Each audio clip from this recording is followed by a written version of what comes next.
much for Professor Sim's nice introduction. Because of the limitation of time, I'm trying to shorten my slide.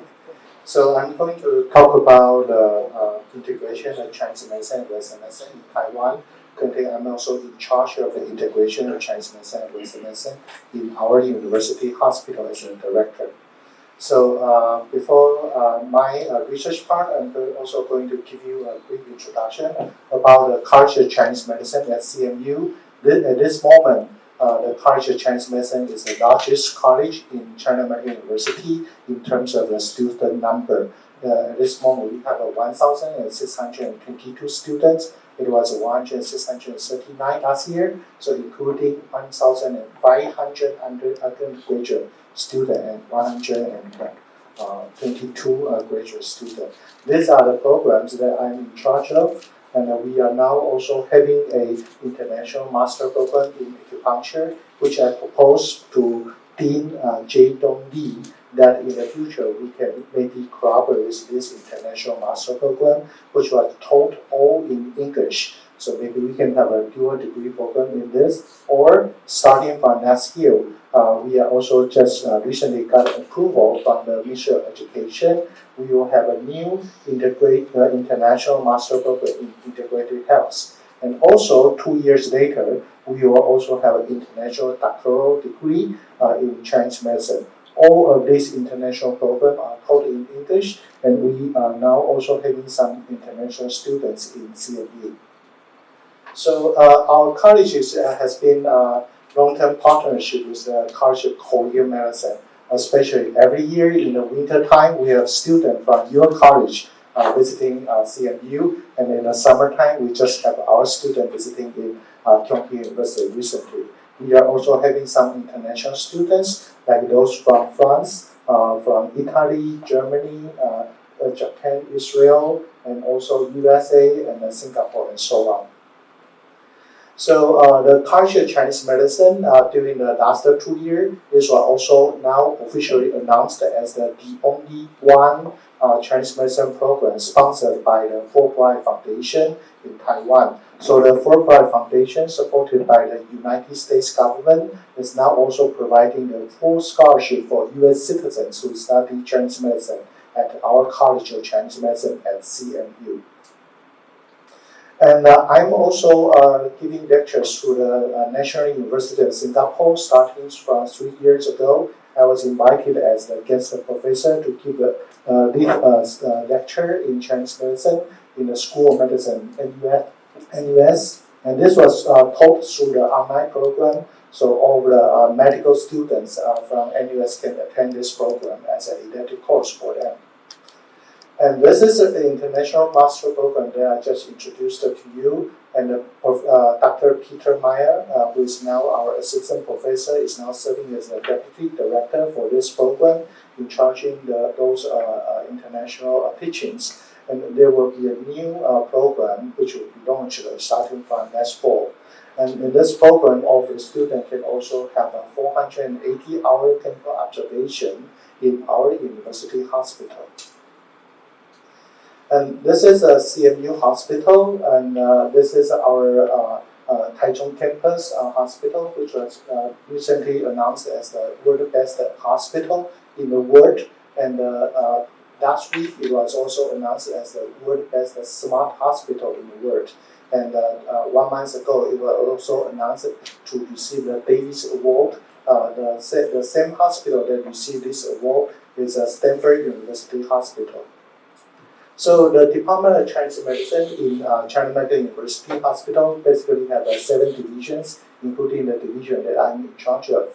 And we see more than 25,000 patients per month in our Department of Chinese Medicine, with about 77 TCM physicians and 29 pharmacists who are also Chinese medicine pharmacists.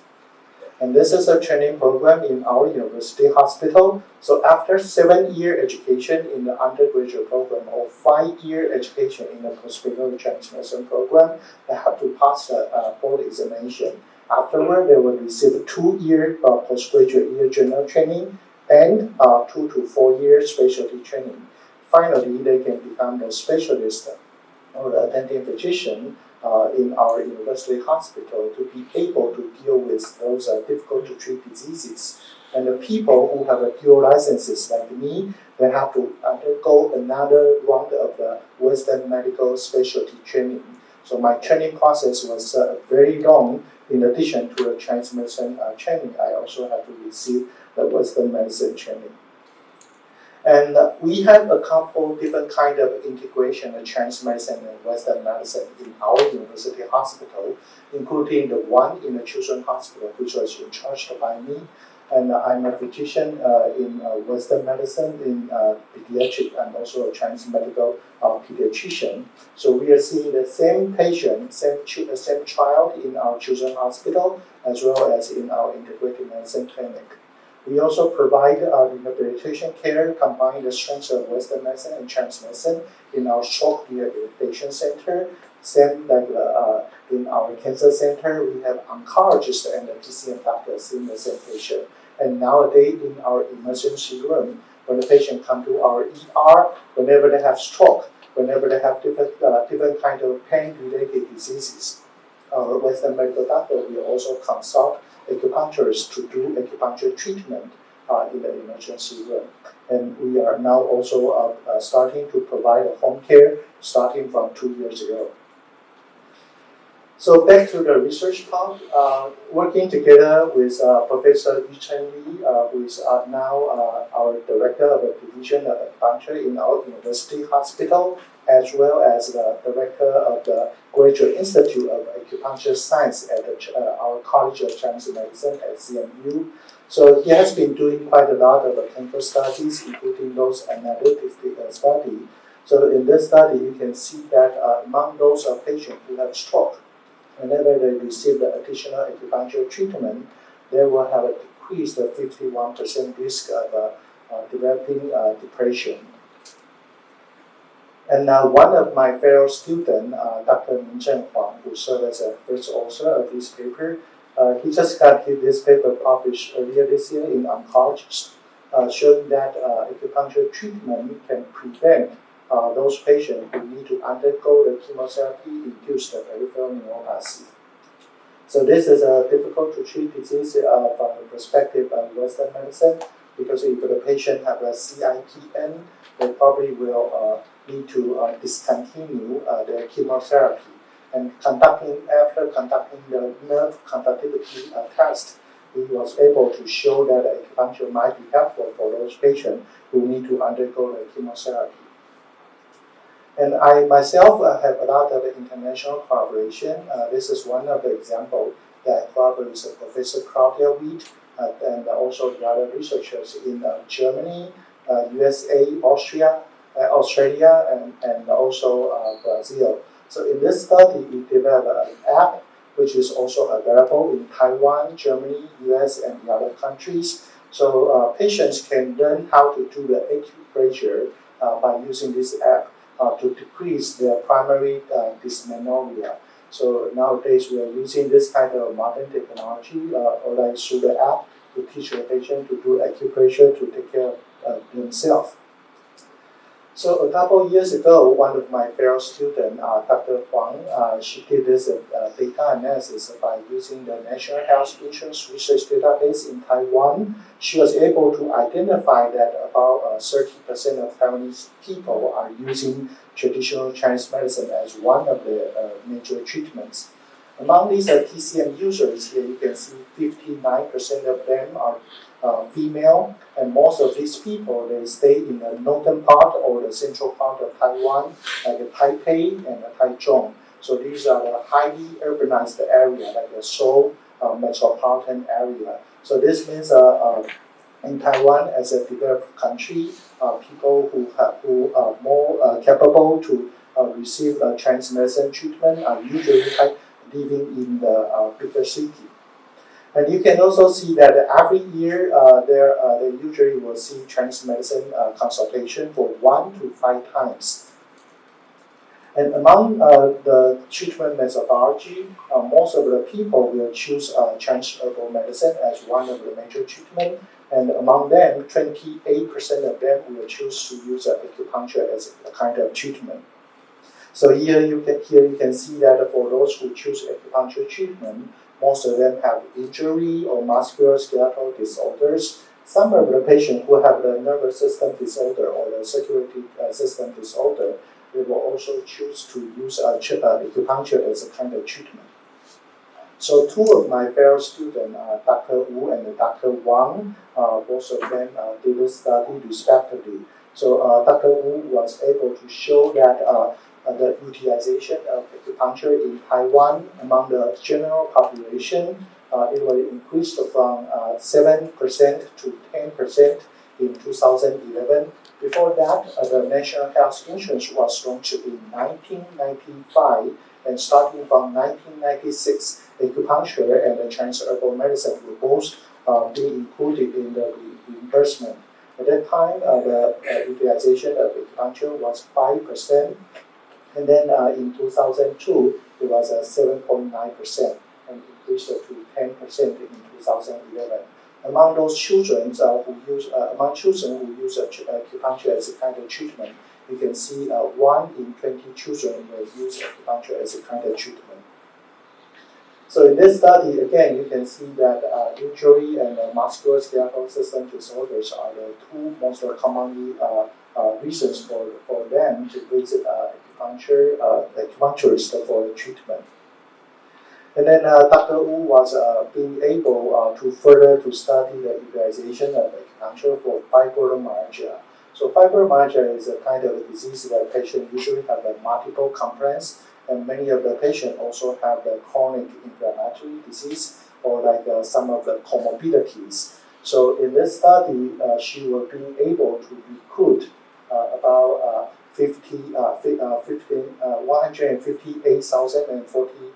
425 patients, and then she categorized this patient into the acupuncture cohort and a non-acupuncture cohort. Here you can see each cohort contains about 58,000 patients. And she was able to show that acupuncture treatment can help these patients by showing that it can reduce the risk of developing coronary heart disease. And the reduction was about 57%. This was also published earlier in Arthritis Research and Therapy. And one of my other students, Dr. Huang, he also showed that in this cohort, acupuncture treatment can reduce 47% of the risk of developing stroke. Since that stroke is very common in the acupuncture clinic or Chinese medicine clinic, so then I asked one of my fellow students, Dr. Zhang, to conduct a study to evaluate the association of Chinese medicine usage in these stroke patients. So in this study, she was being able to recruit some of the patients who have a hemorrhagic stroke or ischemic stroke. Here you can see those patients who have a ischemic stroke, they will have a higher percentage of these patients to visit Chinese medicine for further treatment. So among these patients, she was being able to identify that many of the patients will combine Chinese herbal medicine treatment as well and acupuncture treatment. And you can see that the most commonly used Chinese herbs is Puyang Huang Wu Tang, and the Dansen, Salvia, Menthoracia is the most commonly used single herb. And we are also quite curious about the potential benefit of Chinese medicine treatment in this stroke patient. So she was being able to show that with the additional usage of traditional Chinese medicine, and including Chinese herbal medicine and acupuncture, the patient will have an overall reduction of the mortality risk to about 44%. And furthermore, we recently also tried to link the Taiwan Stroke Registry. This is a registry with all of the information of the lifestyle, the disease severity, and this includes most of the medical centers. So surrounding the map of Taiwan, you can see these are the medical centers that join in this program. And in this program, all the detailed data, including the image data and everything, is being included. Whenever the patient has stroke, the hospital usually will have a register to code everything in this stroke registry, and we are being able to link the data into our national health insurance research data, so then we can understand whether if this patient also received acupuncture as one of the treatment for their in addition to their conventional treatment. So in this database, the disease severity is also being able to be recorded, including the NIHSS, the modified ranking scale, the battle index, and also the inpatient days. So by doing this, we recently tried to link the data from the 2008 to 2019. And within this period, we extract the data from 2009 to 2014. So from this period, we were being able to get about 200,000 patients, and we subgroup the patient into the TCM and non-TCM users. And here you can see we try to match these two cohorts with the propensity score match with the sex, age, income, urbanization level, occupation, the drug that they use for the Western medicine, comorbidity, index state, stroke severity, and also the hospitalization period. So by doing this, we are being able to show that traditional Chinese medicine treatment can reduce the risk of mortality in this patient who have an ischemic stroke. We have a similar result in the hemorrhagic stroke. So here you can see that the TCM user will have about 31% of the mortality risk compared to those patients who didn't receive traditional Chinese medicine treatment. And interestingly, if you take a look at a different kind of treatment approach separately, you can see that combining the strengths of the herbal medicine and acupuncture can reduce the risk furthermore. And in this big data, we are also being able to identify that Wutang and Dansen or Salvia menthoracia as the most common used herb for this kind of stroke treatment. And we are also curious about some of the complications of the stroke, for example, aspiration pneumonia. So in this study, here you can see that traditional Chinese medicine usage can reduce the risk of aspiration pneumonia to 48%. And with the combination of herb and acupuncture can further lower the risk among these patients. Interestingly, earlier this year in Nature Communication, there was a paper published in the animal model showing that acupuncture on the acupuncture acupoint can help those animals who have which has a dysphagia when they have a stroke. So based on this data, I got a grant from our National Science Council, Science and Technology Council. We are now conducting a clinical trial, combining, jointly working with 8 medical centers in Taiwan to recruit the stroke patient. And in this study, we separate the patient according to the NIHSS score, and then we give acupuncture treatment. There will be 3 different arms of acupuncture treatment for these patients.